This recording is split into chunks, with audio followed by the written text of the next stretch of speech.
केसरिया से मन जोगी हुआ रे, दिल झूमे देखो मतवारा हुआ रे, केसरिया से मन जोगी हुआ। हर पल मनाओ केसरी त्योहार।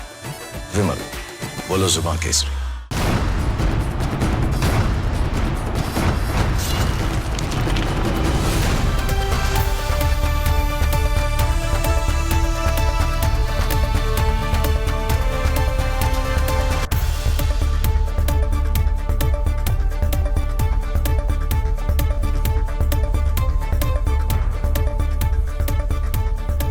नमस्कार, बहुत स्वागत है आपका। आप देख रहे हैं प्रहार, आपके साथ मैं हूं सलोनी श्रीवास्तव अजमेरा। और प्रहार में सबसे पहले बात उस आग की जो अब सिर्फ एक देश तक सीमित नहीं है, दुनिया के अलग अलग हिस्सों में तनाव चरम पर है और हालात ऐसे हैं कि एक छोटी सी चूक पूरी दुनिया को जंग में ढकेल सकती है। फिलहाल सबसे बड़ा flash point Iran.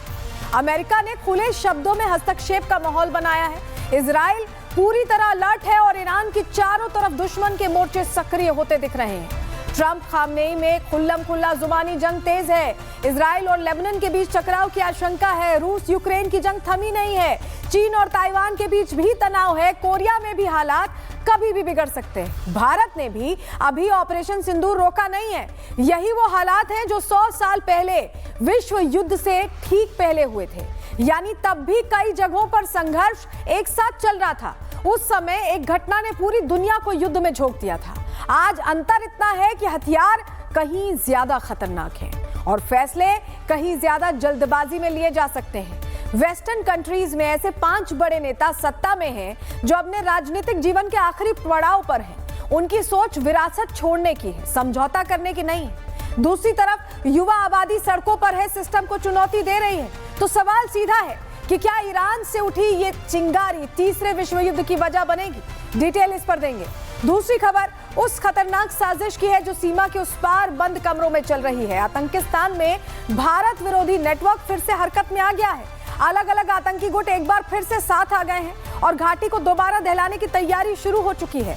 Republic Bharat को मिले एक्सक्लूसिव इनपुट के मुताबिक जैश का सरगना मसूद अजहर और उसका भाई रऊफ असगर अब अकेले नहीं बल्कि लश्कर और हक्कानी गुट के ऑपरेटिव्स के साथ मिलकर हमले का मॉड्यूल तैयार कर रहा है। टारगेट फिर से कश्मीर घाटी है। स्लीपर मॉड्यूल को एक्टिव किया जा रहा है और बड़े वार से पहले छोटे हमलों के जरिए सुरक्षा व्यवस्था को परखने की तैयारी है। इधर भारतीय सुरक्षा बल भी पूरी ताकत के साथ मैदान में है।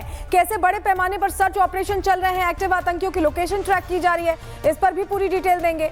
तीसरी खबर उस गैंग की जिसने कानून को खुली चुनौती दे दी है। आज डर सिर्फ दिल्ली की गलियों में नहीं बल्कि विदेशों की सड़कों तक फैल चुका है। फायरिंग, धमकी, वसूली, सब कुछ खुलेआम हो रहा है। खबर यह है कि लॉरेंस बिश्नोई नेटवर्क ने एक बार फिर विदेश में हिंसा फैलाई है। कनाडा में एक कारोबारी ठिकाने पर गोलियां चली हैं और इसके पीछे इसी गैंग का नाम आया। इसके बाद जवाबी हमला हुआ। रोहित गोदारा गुट ने भी फायरिंग कर दी और खुली धमकी दी। यानी 2 अपराधी गुटों की लड़ाई अब आम लोगों की जान पर इसको लेकर बन आई है। पिछले 24 घंटे में दिल्ली और कनाडा में कई फायरिंग की घटनाएं हुई हैं। डर फैलाकर वसूली करना और खुद को सबसे ताकतवर दिखाना, इसी होड़ में लगे हैं ये गैंग्स। पूरी डिटेल इस खबर पर बताएंगे, लेकिन चलिए सबसे पहले बात विश्व युद्ध की आहट की करने जा रहे हैं।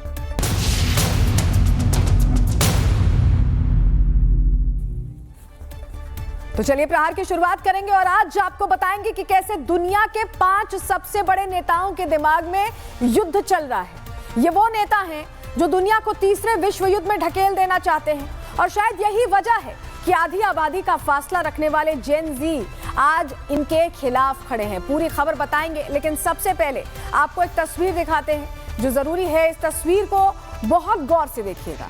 इन दोनों ही तस्वीरों में यूं तो 112 सालों का फासला है, लेकिन इन दोनों ही तस्वीरों में एक बहुत बड़ी समानता है, क्योंकि आज दुनिया में एक बार फिर से प्रथम विश्व युद्ध जैसा ही स्पार्क नजर आ रहा है। ईरान की स्थिति आज साल 1914 के सराजेवो हत्याकांड से जुड़ती हुई दिखाई दे रही है, जहां एक छोटी सी घटना आगे चलकर विश्व युद्ध की सबसे बड़ी चुनौती या ये कहें कि विश्व युद्ध की सबसे बड़ी वजह बन गई थी। ये तस्वीर यही इशारा कर रही है।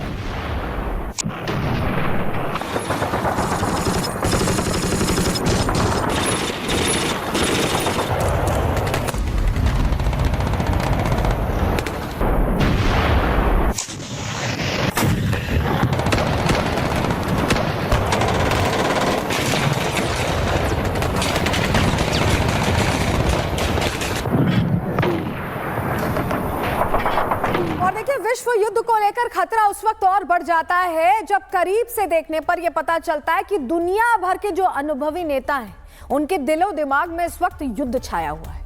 जहां प्रधानमंत्री नरेंद्र मोदी बुद्ध की बात करते हैं, तो वहीं ये 5 बुजुर्ग नेता युद्ध की बात करते हैं। इन 5 नेताओं के नाम हैं अली खामनेई, इनकी उम्र 86 साल। डोनाल्ड ट्रंप का भी जिक्र यहाँ जरूरी है, 89 साल के हैं। बेंजामिन नेतन्याहू 76 साल के हैं। व्लादिमीर पुतिन 73 साल, और साथ ही शी जिनपिंग, इनकी भी उम्र 72 साल है। तो ये अपनी राजनीतिक उम्र के आखिरी पड़ाव पर हैं और इसके तहत ये क्या सोच रहे हैं, युद्ध ही युद्ध सोचते रहते हैं। विश्व के ये सबसे बड़े नेता अब दुनिया को कैसे जंग में ढकेल देना चाहते हैं, आपको जरा तस्वीर के जरिए हम बताते हैं। आप ये तस्वीर देखिए, जहां अमेरिका और ईरान के बीच सबसे बड़े युद्ध की तैयारी हो चुकी है। ये युद्ध किसी भी वक्त, किसी भी तारीख में शुरू हो सकता है। इंतजार है तो बस एक चिंगारी का, क्योंकि तैयारी तो 2 तरफा चल रही है। अमेरिका भी तैयारी कर रहा है, बैठक कर रहा है, वहीं ईरान भी कह रहा है कि हम झुकने वाले नहीं।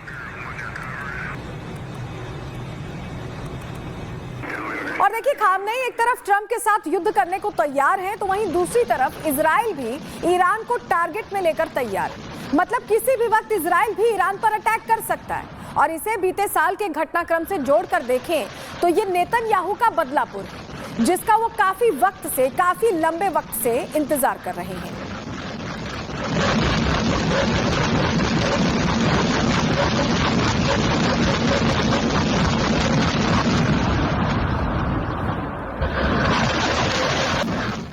और देखिए, ये समझ में आता है कि युद्ध की तैयारी नहीं कर रहे हैं, बल्कि उन्होंने भी दूसरा विकल्प चुन लिया है और तैयारी है हिजबुल्लाह पर सबसे बड़े हमले की। इजराइल ने दूसरा विकल्प चुन लिया, जिसके बाद इजराइल वर्सेस लेबनान का युद्ध होना तय है और शायद ये विश्व युद्ध की शुरुआत का कारण भी बन सकता है। एक और मोर्चा इजराइल वर्सेस लेबनान का जो खुला है, उसकी डिटेल हम आपको दे रहे हैं।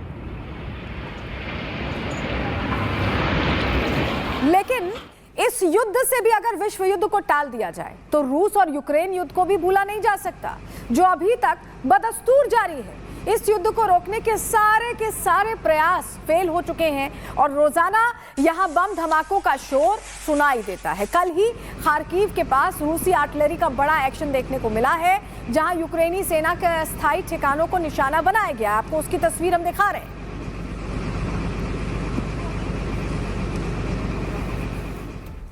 और जैसे ही हमने कहा कि ये सिर्फ 1-2 नेताओं की बात नहीं है जो विश्व युद्ध को हकीकत में लाना चाहते हैं, बल्कि दुनिया भर के कई नेता ऐसे हैं जिन्हें युद्ध में ही हर मसले का हल नजर आता है। और ऐसा ही कुछ चीन के साथ भी है, जो ताइवान पर सबसे बड़ी स्ट्राइक की तैयारी कर रहा है। मतलब एक युद्ध यहां भी तैयार है, ये तस्वीर देखकर आप समझिए। और विश्व के मैप को थोड़ा और आगे की तरफ करके देखें तो नॉर्थ कोरिया और साउथ कोरिया भी लगातार जंग की तैयारी में उलझे दिखाई देते हैं। रिफ्ट उनका जगजाहिर है। नॉर्थ कोरिया ने अभी हाल ही में जापान के समुद्र में बैलिस्टिक मिसाइलों का परीक्षण किया है, जिसके बाद साउथ कोरिया ने भी अपने हथियारों को धार देना शुरू कर दिया है। तो इनकी अदावत तो सारी दुनिया जानती है। और देखिए, हालात कुछ ऐसे बन चुके हैं अब कि मुस्लिम देश भी ब्रदरहुड की बातों को भूल चुके हैं, एक दूसरे के खिलाफ हथियार उठाने को तैयार हैं। जहां सऊदी अरब और यूएई के बीच भी जंगी मोर्चा तैयार हो चुका है। मतलब हर तरफ हर एक समस्या का समाधान युद्ध में ही हर देश, लगभग हर देश ढूंढता दिखाई दे रहा है। पूरी दुनिया जंग में उलझी है, तो वहीं पाकिस्तान पिटाई खाने में मशगूल है। एक बार फिर टीटीपी के लड़ाकों ने पाकिस्तान के, आप देखिए, खैबर पख्तूनख्वा इलाके में लैंडमाइन से धमाका कर दिया और इस धमाके के साथ ही तालिबान और पाकिस्तान के बीच भी किसी भी वक्त महायुद्ध का बिगुल बच सकता है। तो ये एक और मोर्चा खुला हुआ है।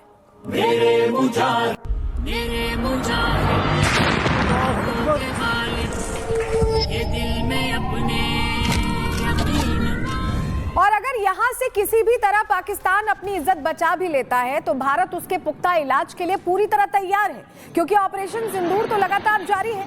पाकिस्तान की एक गलती उस पर कितनी भारी पड़ सकती है, मुल्ला मुनीर से लेकर कटोरा शरीफ तक को इस बात का अंदाजा बखूबी है। और आप समझिए कि मतलब कुल मिलाकर पूरी दुनिया जंग के बिल्कुल करीब दिखाई दे रही है, जंग के मुहाने पर खड़ी दिखाई दे रही है, क्योंकि ये अलग अलग मोर्चे एक साथ अगर बढ़ जाए, ये जो खतरा है ये बढ़ जाए, ये रिफ्ट बढ़ जाए, तो ये पूरी तरह से ऐसा लगता है कि विश्व युद्ध पर तब्दील हो सकता है। क्यों हम ऐसा कह रहे हैं, चलिए थोड़ी डिटेल आपको दे देते हैं और इसके पीछे वजह क्या है ये भी समझ जाइए। दुनिया में कई जंगों की अलर्ट चल रही है, कई जंगों की आहट को लेकर साल 2026 आ गया है।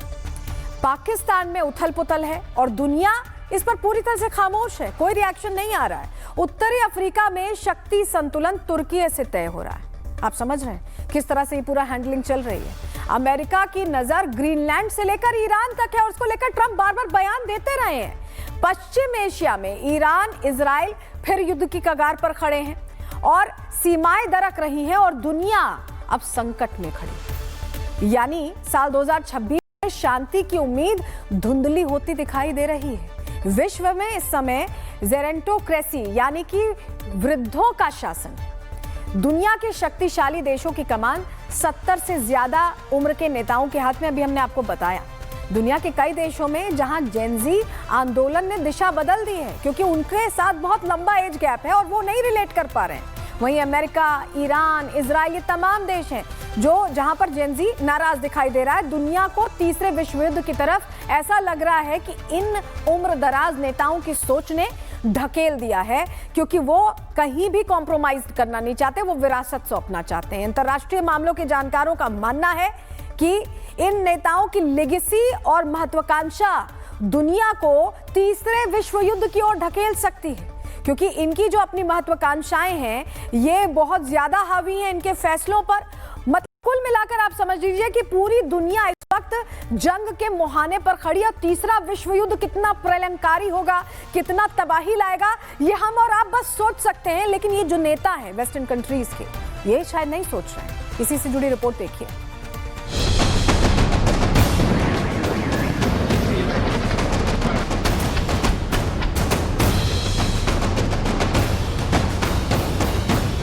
साल 2026 की शुरुआत के साथ ही महाप्रलय की आहट अब सिर्फ बातें नहीं बल्कि सुर्खियां बन चुकी है। वेनेजुएला में जो हुआ उसका कट कॉपी पेस्ट क्या अब ईरान में होने वाला है?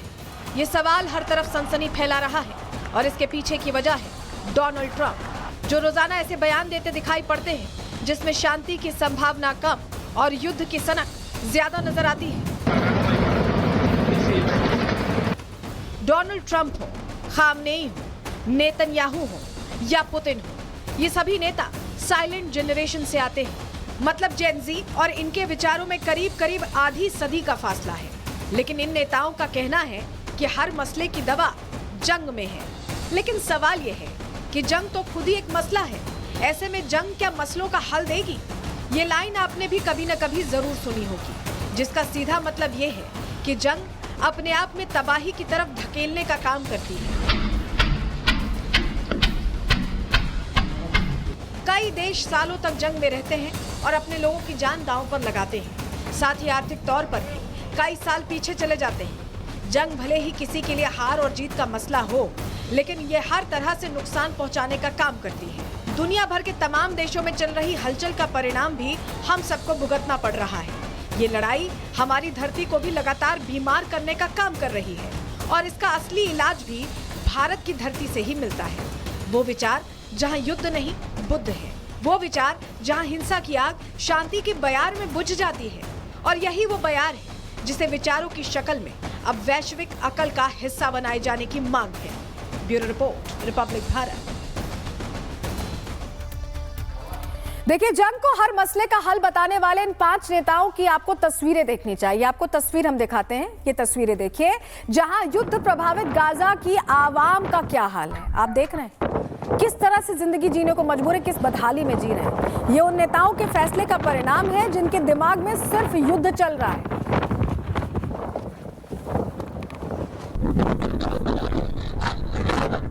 और देखिए, युद्ध को ही हर मर्ज की दवा बताने वाले नेताओं के दिमाग में वर्चस्व भी हावी है। ये किसी गांव में मेड की लड़ाई को वैश्विक मंच पर पहुंचा चुके हैं और यही दादागिरी है जो अब विश्व युद्ध का संकेत है। इसका सबसे हालिया मामला है ईरान अमेरिका संघर्ष, जहां डोनाल्ड ट्रंप ने 2 कदम आगे बढ़ते हुए अब साफ साफ कह दिया है कि ईरान की आवाम संपत्तियों पर कब्जा करे। अमेरिका मदद के लिए आ रहा है। आप उनका बयान सुन लीजिए। All Iranian patriots keep protesting, take over your institutions if possible, and save the name of the killers and the abusers that are abusing you. You're being very badly abused. If the numbers are right now, I hear 5 different sets of numbers. I hear numbers, look, 1 death is too much. But I hear much lower numbers, and then I hear much higher numbers. But I say save their names because they'll pay a very big price. And I've canceled all meetings with the Iranian officials until the senseless killing of protesters stops. And all I say to them is help is on its way. You saw that I put tariffs on anybody doing business with Iran. Just went into effect today. And I say make Iran great again. You know, it was a great country until these monsters came in and took it over.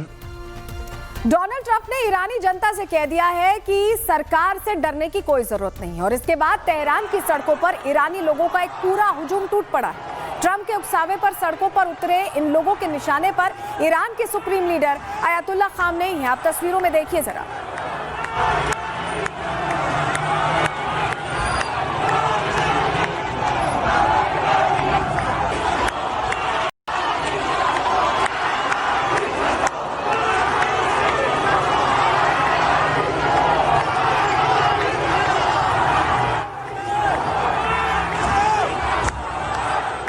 लेकिन देखिए Khamenei भी चुप नहीं है। अपने खिलाफ विरोध होता देखकर खामनेई सरकार ने भी हथियार उठा लिए हैं और रोजाना खामनेई विद्रोहियों की लाशें बिछाई जा रही हैं। ये ईरान विरोध प्रदर्शन के दौरान की तस्वीरें हैं जहां आपको गोलियों की आवाज देखिए साफ सुनाई दे रही है और प्रदर्शनकारियों का शोर भी सुनाई देगा। आप सुनिए गौर से।